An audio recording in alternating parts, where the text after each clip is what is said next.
Au revoir, Lucie. Tu me manqueras. Mais vous aussi, vous me manquerez.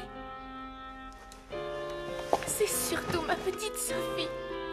Oui, je sais. Et Sophie t'aime beaucoup. Lucie, je ne vous oublierai jamais. Je ne veux pas que tu t'en ailles. Il le faut, mademoiselle Sophie. Mais je reviendrai vous voir. C'est promis. Quand vous serez un peu plus grande. Madame m'appelle. Adieu, Lucie.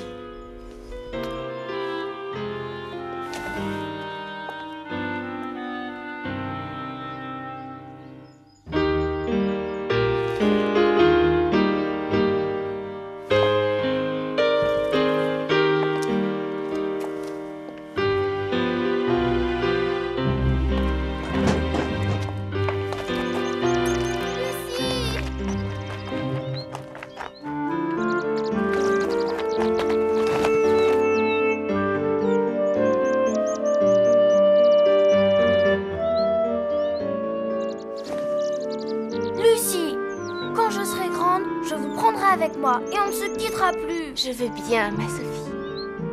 Paul vous attend.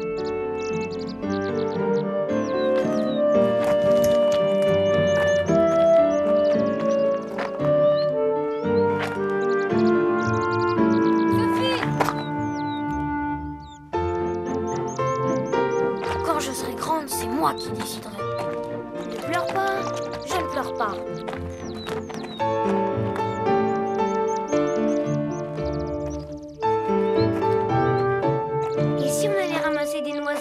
J'ai pas envie, je suis fatiguée. Grimpe sur mon dos, je te porte. Ah, si on avait une petite charrette à âne comme Camille et Madeleine, on irait se promener dans le parc, cueillir des fleurs, ramasser des noisettes. Ce serait fatigant. Pas avec un âne. Bien sûr, c'est lui qui cueillerait les fleurs, ramasserait les noisettes. En attendant, si on allait terminer notre jardin. Oh, tu m'ennuies. Je t'ai dit que j'étais fatiguée. C'est vrai, et que tu veux un âne. Eh bien, tant pis.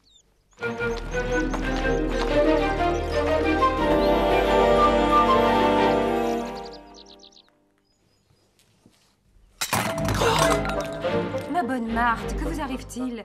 Je vous trouve bien maladroite aujourd'hui. Pardon, madame, c'est cette pauvre Lucie. J'ai bien de la peine pour elle. Ne vous inquiétez donc pas pour Lucie. Je lui ai donné une recommandation pour une de mes amies qui cherche une domestique. C'est rapport à Sophie, madame. Elle l'a vue naître.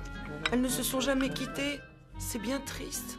Je ne me suis pas séparée de Lucie de gaieté de cœur, Marthe. Mais il le fallait.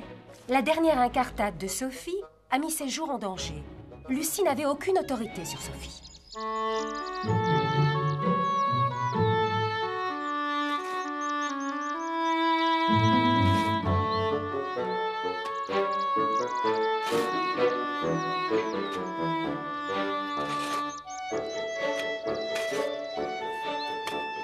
Tiens, tu as changé d'avis? Je ne peux tout de même pas te laisser travailler tout seul.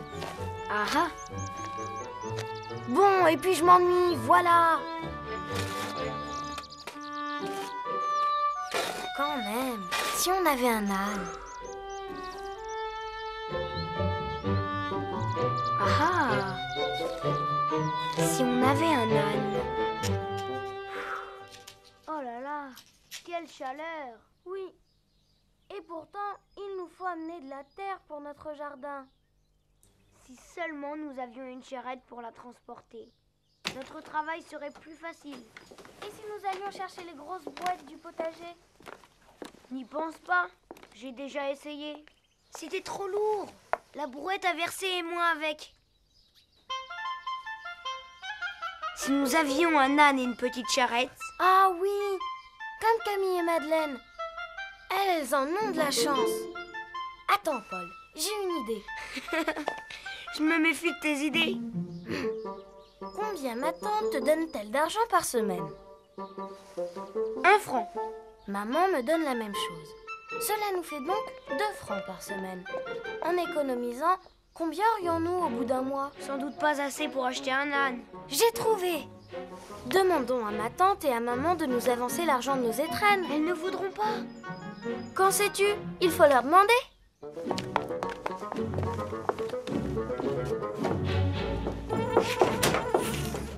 Maman! Oui, Sophie? Qu'y a-t-il? Maman, pourriez-vous me donner mes étrennes en avance? Et pourquoi cela, mademoiselle? Pour acheter un âne. Tiens donc. C'est pour nous aider, Paul et moi, à faire notre jardin. Nous avons brouetté tout ce matin pour y apporter de la terre, mais c'est comme si nous n'y avions rien fait. Il en faut tellement, et il fait si chaud. Croyez-vous donc, mademoiselle, qu'un âne brouettera à votre place? Mais non, maman. Nous mettrons la terre dans une charrette que l'âne tirera. Alors, ce qu'il vous faut, c'est un âne et une charrette. L'idée est bonne, mais je ne veux pas t'avancer tes étrennes. Oh, Paul va être déçu. Il allait demander à ma tante de lui avancer ses étrennes si vous disiez oui pour les miennes. Comme vous dites non. Non pour les étrennes. Mais je suis d'accord pour l'âne et la charrette. Oh, merci, maman. Merci d'être une aussi gentille maman.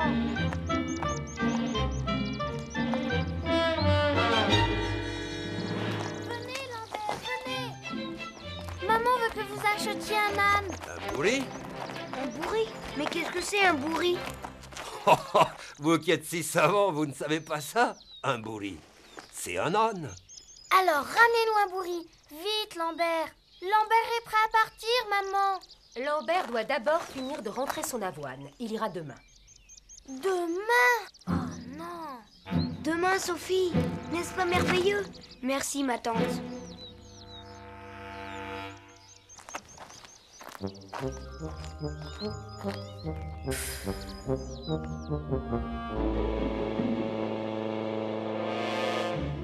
Je pense avoir été claire, Mina.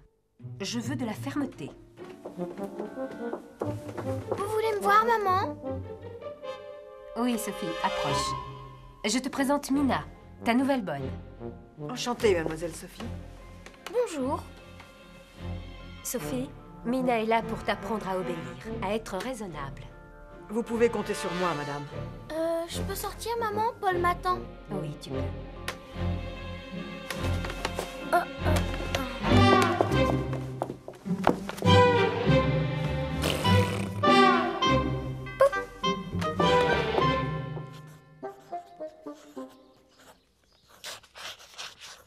Cette Mina est horrible.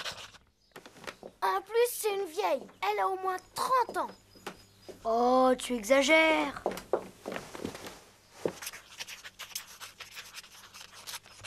Voilà son portrait. C'est ce dessin que tu vas offrir à Camille et Madeleine? Bien sûr que non. Elle se sauvera en courant. Ça serait dommage, parce qu'elles vont sûrement venir nous voir avec leurs cousins de Paris. Jean et Léon? C'est vrai qu'ils sont en vacances à Fleurville. Oh, je suis contente. Il y a si longtemps qu'on ne les a pas vus. Tu sais, ils vont certainement arriver par le raccourci. C'est mon âne que je guette. Je te rappelle qu'il s'agit de notre âne à tous les deux. C'est mon idée. Ton idée? C'est moi qui l'ai défendue. En attendant, moi j'ai un joli dessin. Je vais l'offrir à Jean. Ah non! C'est moi qui dois offrir un dessin à Jean.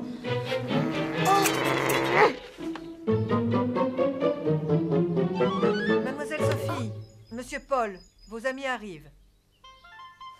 Merci Mina, nous descendons. Merci Paul. Et pardon, je ne sais C'est pas. quand j'ai parlé de Jean. Je sais bien que t'as un petit faible pour lui.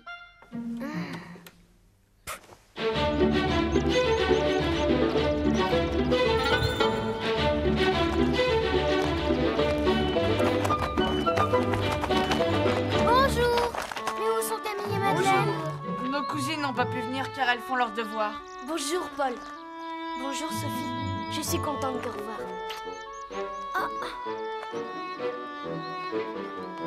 Lambert, vous avez trouvé mon âne? Où est-il? Toujours aussi pressé. Quelle élégance! Eh bien voilà, Léon, puisque ma robe te plaît. Elle vient de Paris. Vous allez chercher mon âne? Je vais voir au pays, mademoiselle, si j'en trouve un bien docile, mais je crains qu'il ne vous faille attendre. Attendre? Oh non! Vous allez avoir un âne? Alors moi, très franchement, je n'aime pas les ânes. Oh, vous, monsieur le Parisien, vous n'aimez jamais rien. Et si on préparait la litière de notre futur compagnon? Voilà une excellente idée. Le premier arrive aux écuries.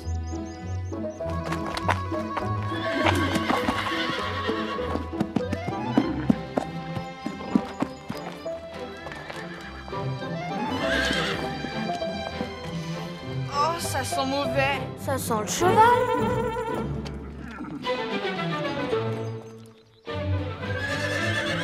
Ah, ces Parisiens. Ils ont peur de se salir. Ce serait bien ici pour l'âne. Dans la poulinière? Oh oui, je suis sûre qu'il serait très heureux dans ce petit coin. On va lui mettre de la paille.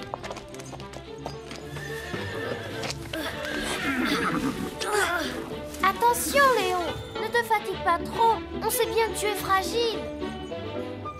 Laissez-moi faire, je suis le plus grand.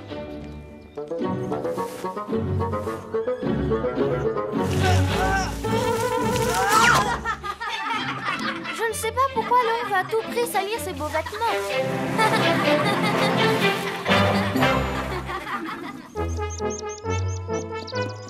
Le voilà, le voilà. Laissez-moi le mener, Lambert. Comment va-t-on l'appeler? Eh bien, Léon. Non, c'est pas bien du tout, Léon. On va l'appeler Cadichon. Comme dans l'histoire. Oui, maman, maman, Lambert nous a trouvé le bourri. Un bourri?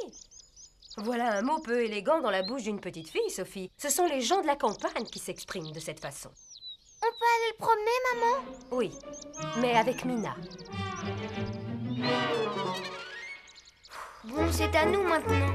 Quand on sera arrivé à l'arbre. Désolée, mademoiselle Sophie. Voilà 2 heures que nous marchons et j'ai à faire. Après l'arbre, nous rentrerons Cadichon à l'écurie. Il y a d'autres jeux un peu moins bébés. Cadichon est gentil. Nous pourrons peut-être continuer seuls. Mais oui, bien sûr. Il faut d'abord demander la permission à madame. J'y vais. Non, nous y allons ensemble.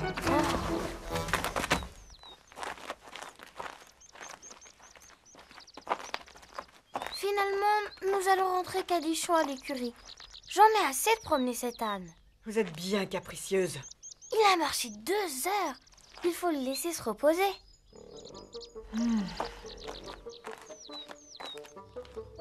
Inutile de déranger maman. Cadichon est doux comme un agneau. Ah! Enfin débarrassé de cette minard!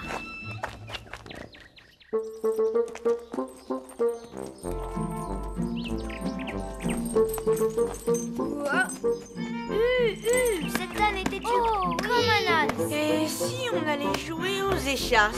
Cet animal a la tête trop dure. Je crois plutôt qu'il a la peau trop dure.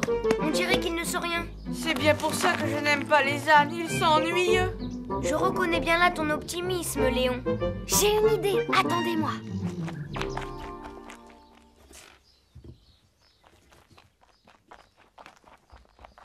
Tiens, l'heure du goûter aurait-elle sonné?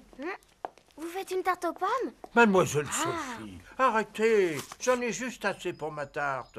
Que voulez-vous? Des carottes pour mon âne. Marthe va vous en donner. Dans le panier, il en reste 2 ou 3.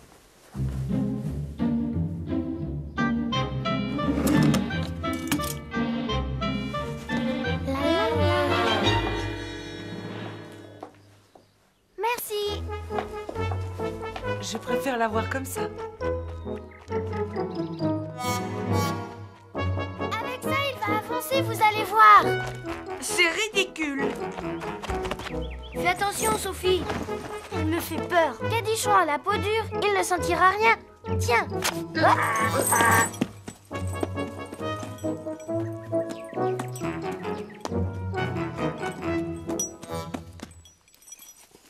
Allez, Cadichon, sois un bon petit âne.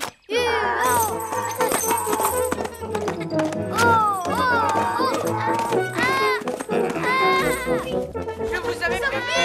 Au secours!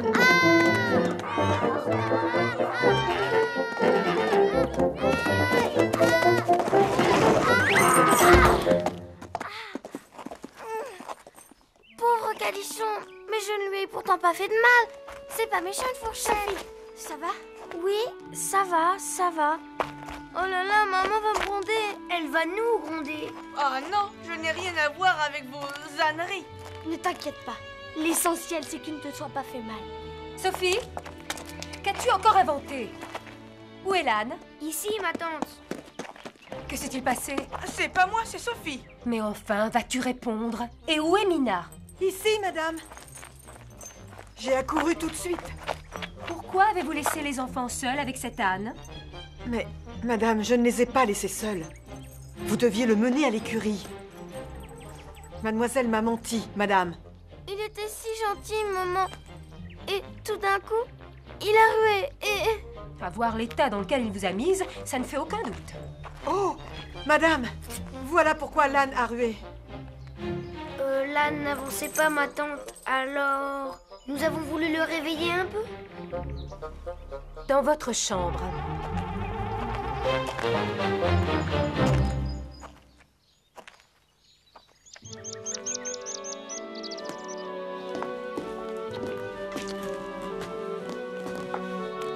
Mais où est donc Sophie? Elle est punie. Tu baisses les yeux? C'est donc que tu as quelque chose à te reprocher? Aurais-tu fait accuser ta cousine à ta place? Nous en parlerons plus tard. Il y a chez ce garçon quelque chose de sournois qui m'exaspère. Et que diriez-vous si vous étiez la mère de Sophie? Oh, moi j'aurais une fille, ma chère. J'espère que Paul ne vous cause pas trop de tracas. Nous sommes si heureux que vous vouliez bien le garder avec vous. Paul est un garçon délicieux. Il ne me dérange pas, bien au contraire.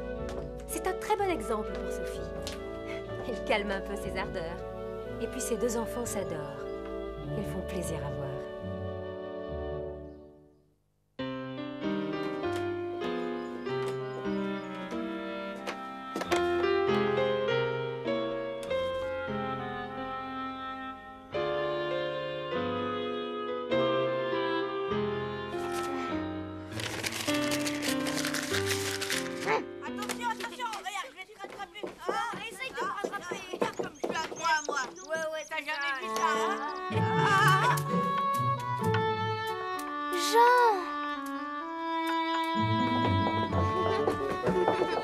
J'arrive! Je ne sais pas pourquoi, mais j'ai toujours été très adroit sur des échasses. Essaye de me rattraper, monsieur le fanfaron. Ah, ce Léon. Je ne sais pas ce qu'il a, mais il veut absolument jouer aux échasses. Pour être plus grand que les autres. Oh, regarde-moi, regarde ce que je vais faire. Pauvre Léon, je suis mauvaise. Pressée et malicieuse, oui, mais pas mauvaise. Sinon, je ne t'aurais pas apporté une surprise. Oh, c'est quoi? Il faut que tu devines. Une image? Un livre? Un dessin? Pas tout à fait un livre avec un dessin et une image.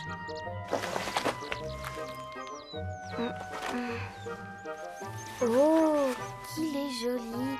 Mais qu'est-ce que c'est? C'est Paris? Oui, les Tuileries. Regarde. Oh, un âne. C'est toi qui l'as dessiné? Oui, ce sera notre souvenir. Attends.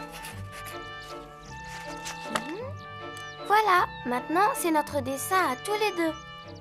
J'ai une idée.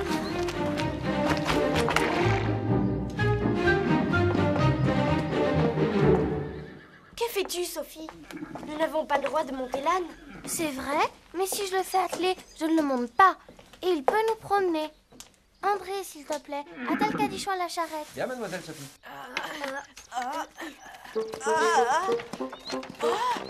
Venez, on va se promener. Que va dire ma tante? Elle m'a interdit de monter l'âne, mais pas d'être assise dans la voiture qu'il tire. Je n'y toucherai pas.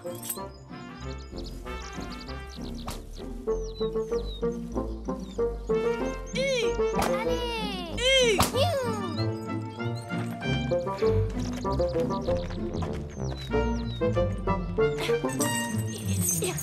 Les coquins! Ils sont l'écurie, voilà tout.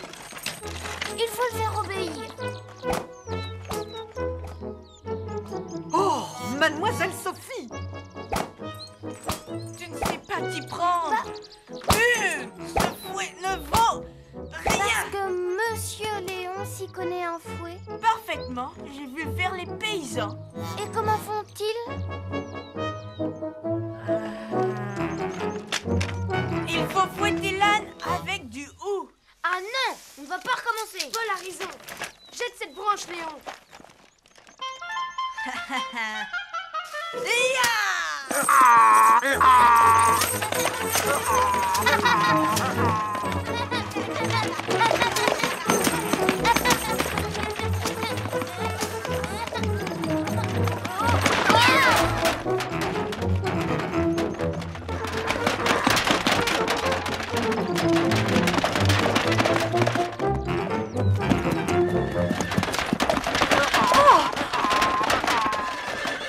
Et pourtant, j'ai pas touché à l'âne. Oh, je m'en veux. C'est cet homme. Les paysans, ils font comme ça, je vous assure. Madame, vous avez interdit de monter l'âne. Mais je n'ai pas monté l'âne. Oh, ne jouez pas avec moi, petite. Je sais qui vous êtes. Et vous allez apprendre à me connaître. Je vous préviens que je n'ai rien à voir avec votre Lucie. Parce que moi, je resterai.